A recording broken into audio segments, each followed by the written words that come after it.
What is up guys, JBRLOL here, how are you guys doing? As promised, today I'm going to be discussing some of the issues I have with the Warface ranking system and providing some of my own personal thoughts and opinions on how I think it could be improved. But before I go any further, I should mention I will be comparing Warface to other games that have a competitive scene, including games that may not be of the same genre, in this case first person shooters, and you couldn't possibly compare an FPS scene of a game without comparing it to the most successful FPS competitive scene, which is Counter-Strike, a game we've probably all heard of and some of us may have even played.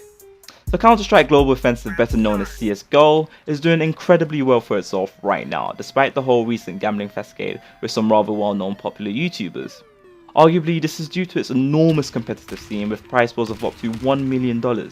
Some people would say the game only became popular due to the introduction of skins. Some would say it's because of the insane skill gap within the game. I say all of these contribute towards the game's popularity.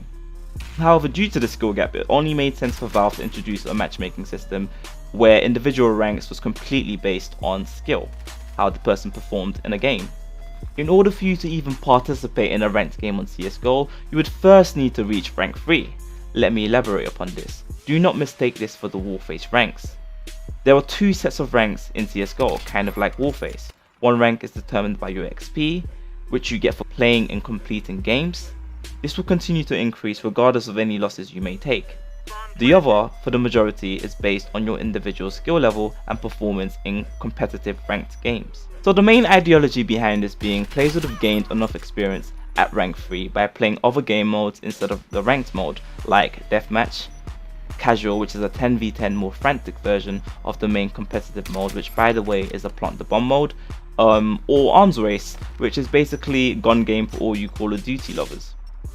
So after reaching rank 3, players would then be eligible for the main competitive ranked mode. So apart from the whole reaching rank 3 thing, it sounds just like Warface, right? Wrong. This is where Warface takes a turn for the worse and CSGO takes a turn for the better. So after reaching rank 3, players would then undergo their placement matches. These matches will determine the player's overall main rank after their 10th win. Not 10th win in a row, but after their 10th win, after winning their 10th game.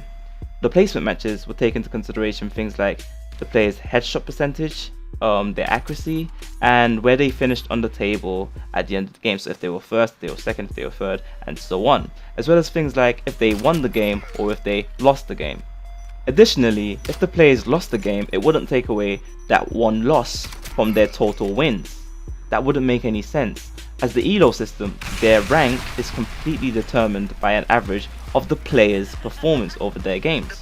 What this means is after their 10th win, the player is left with a fairly good understanding of their current skill level, and even more so would be paired up against people with the same skill level. So for example, if I was Silver Elite after my 10th win, I would be paired up against people with a similar rank or the same rank as me. Several other successful popular games have adapted to this ELO method in their competitive games and have allocated it into their matchmaking system. Games like League of Legends, aka Cancer, Dota 2, aka Less Cancer, Overwatch, and the list goes on. So why is this matchmaking system better than the one in Warface, I hear you say? Why has the Warface matchmaking system gone down the wrong path? Okay, let me try and explain, and do remember this is my own personal opinion, you are completely entitled to your own. So just like CSGO, in Warface you need to be a certain rank before you can play a ranked matchmaking. Once you get to rank 13, which usually doesn't take more than 6 hours or so, then you get moved to the professional channel. As well as this, you can now play the standard mode instead of quick play, and of course you can now play ranked. All good so far.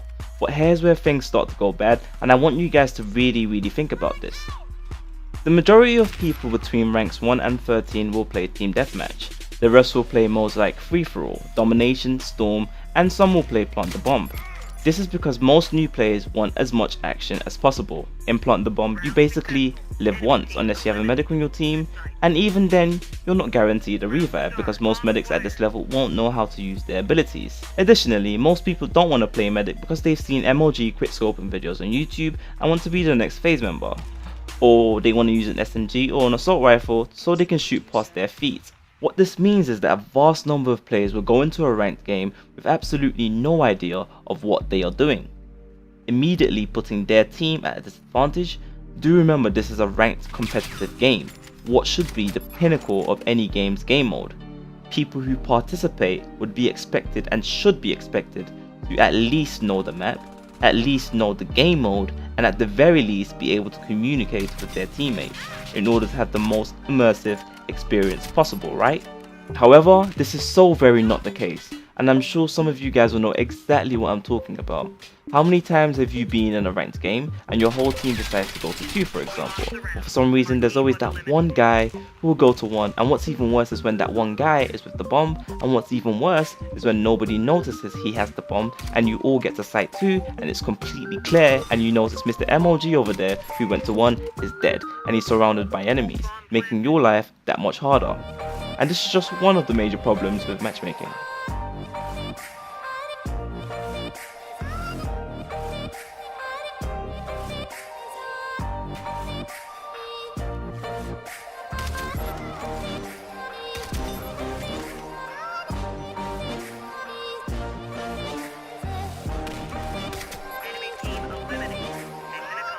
So moving on to one of the major problems with the matchmaking system.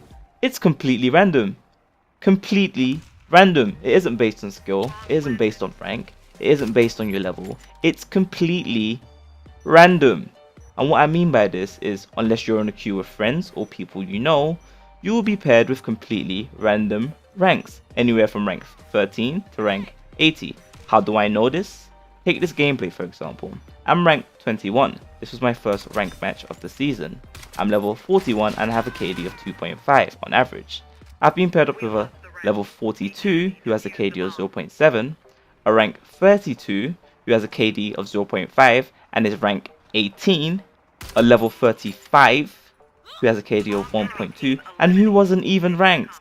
How do I know this? I added them after the game and checked their KDs and their ranks. On the other team there's a rank 51, a rank 56, 37, 40 and 49. If rank equaled skill, our team would have been completely destroyed. Using the Warface level system, my team were basically all high silvers / low novas facing legendary eagles and legendary eagle masters. In CSGO, we probably wouldn't have 1 kill, let alone have won the game. Hence, rank does not equal skill. And this is a big problem which needs to be fixed. And as always guys, thank you so much for watching and peace out.